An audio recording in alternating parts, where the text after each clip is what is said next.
Hello kiddos, welcome back to First Chapter Friday. Today I will be reading from a classic book. It's called On My Honor by Marianne Dane Bauer. It did win the Newbery Honor many years ago, and it's just a beautifully told story that deals with grief and relationships and telling the truth and making promises and keeping them also.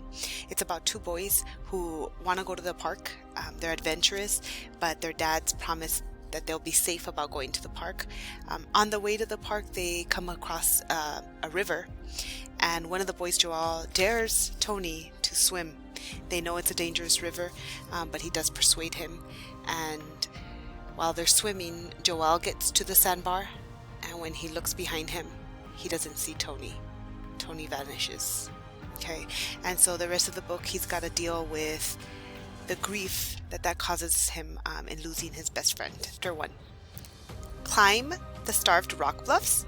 You've got to be kidding me. Joel's spine tingled at the mere thought of trying to scale the sheer river bluffs in the state park. He looked Tony square in the eye. Somebody got killed last year trying to do that. Don't you remember? Tony shrugged, popped a wheelie on his battered BMX, spun in place. Nobody knows if that guy was really trying to climb the bluffs. He might have fallen off the top or even jumped. Joel bent over his Schwinn 10-speed and brushed imaginary dust off the fender. Well, I'm not going to ride out there with you if that's what you're going to do. It's dumb. He tried to sound tough, sure of himself. Maybe, for once, he would be able to talk Tony out of his crazy ideas. You don't have to climb if you're scared, Bates, Tony said. Who's scared? Joel licked his lips, which seemed to have gone dry. I'd just rather go swimming, that's all.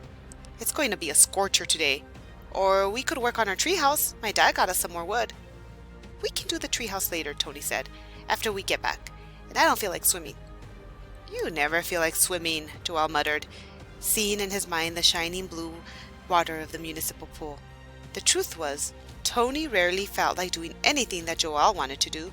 Joel wondered sometimes why they stayed friends. There had to be something more than their having been born across the street from each other 12 years ago, their birthdays less than a week apart. Mrs. Sabrinsky, Tony's mother, started babysitting Joel after his mother went back to work when he was 6 months old. So he and Tony had spent their baby years drooling on the same toys. Now Joel just checked in with her during the day, let her know where he was going, things like that. But he didn't know what kept him and Tony together except that, after Tony, other kids seemed boring. Come on, Joel, Tony said.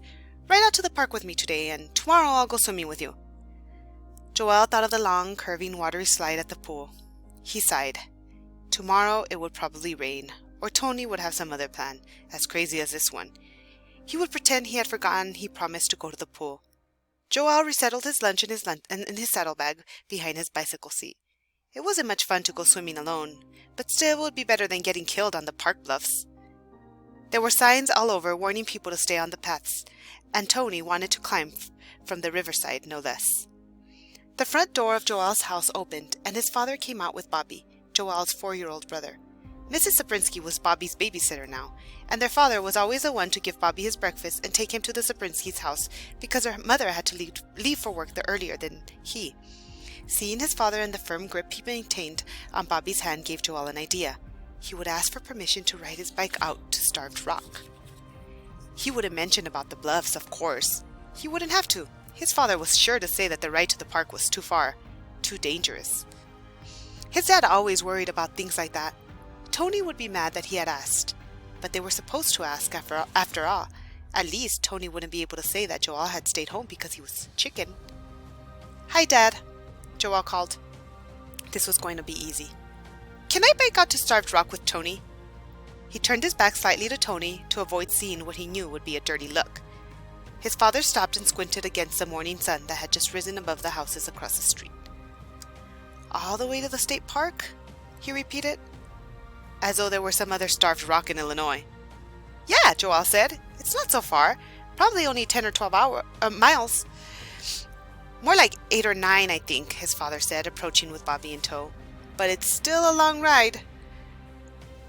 I want to go too, Bobby announced. I want to go to the park. Can I, Daddy? Can I, Joel? His voice reminded Joel of the hovering whine of a mosquito. Their mother said whining was a stage all 4-year-olds went through. Joel thought a year was a long stage. It's a hot day, his father continued, ignoring Bobby's plea, And that road is awfully narrow, hilly, and winding too. Can I, Daddy? Bobby's voice rose in volume and pitch. Can I go with Joelle? No.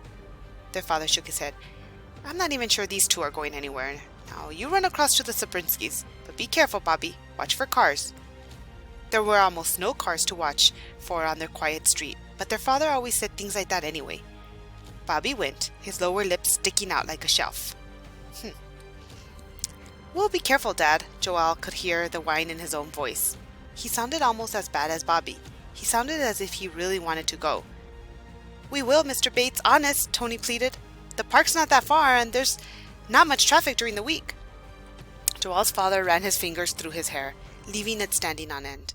I know the traffic is sparse, but with all these hills, it'll seem like a lot further. If we get tired, we'll just go back, Tony said. Joelle didn't say anything more. To win his argument would be to lose. He was sure, though, that his father wasn't going to give him permission. His father surveyed their bikes, frowning slightly. Joelle wondered if he was going to ask why Tony was carrying a rope looped on his handlebars. To tie ourselves together when we climb, Tony had announced. But Joelle's father merely said, You have lunches packed already? Sure, Tony answered, patting the lunch he had tied to his handlebars with the rope. Joelle's father turned back to him.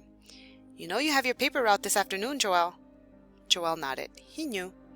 Maybe that would be an excuse. What if you boys get too tired to ride back? Tony's mother doesn't have a car, and I don't want anybody to have to leave work to come after you.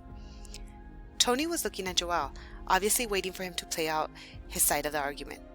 We won't get tired, Joelle said automatically.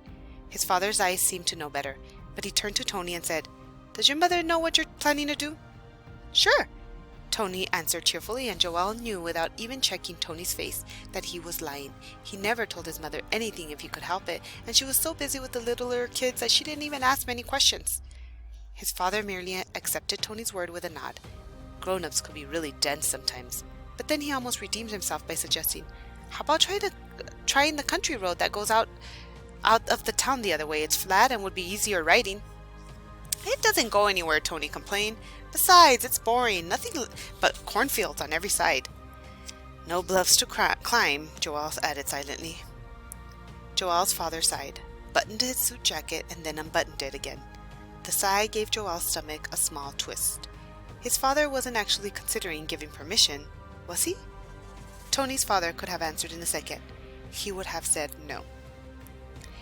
What do you think, son? His father asked. Do you really think you can make it all the way to the park and back without any trouble? Joelle could feel Tony watching him, waiting. Sure, he said, though his throat seemed to tighten around the word. It'll be a cinch. Joelle's father shook his head. I doubt that, but I guess it won't hurt you boys to be good and tired tonight. Joelle's knees went watery. His father was going to say they could go? We'll build up the muscles in our legs, Tony announced, jubilant. Joelle's father didn't take his eyes off Joelle's face. On your honor, he said. You'll watch for traffic? And you won't go anywhere except the park? You'll be careful the whole way? On my honor, Joelle repeated, and he crossed his heart solemnly, then raised his right hand. To himself he added, The only thing I'll do is get killed on the bluffs, and it'll serve you right. His father looked at him for a long moment. Then he nodded his head. Okay, he said. I guess you're old enough now for a jaunt like this. Put her there, man, Tony explained, holding a grubby palm toward Joelle, and then he added, I get dibs on the Schwinn. Joelle gave Tony 5, taking in his friend's face as he did. Tony's dark eyes were bright with laughter, with fun, and he was grinning like a circus clown. Joelle shook his head. How can you get dibs on my bike? He asked, though he knew how. When you were Tony, the outrageous seemed natural. His father was still watching him. So Joelle added automatically, Thanks, Dad. He tried to sound as though he were really glad. He even forced a smile, though his mouth felt stiff. Thanks a lot. His father nodded again, his face remaining serious. Remember, son, he said one last time, you're on your honor. Sure, Joelle replied. The least his father could have done was to remind them about staying off the bluffs. I know. And that is the end of On My Honor. I hope you enjoyed it.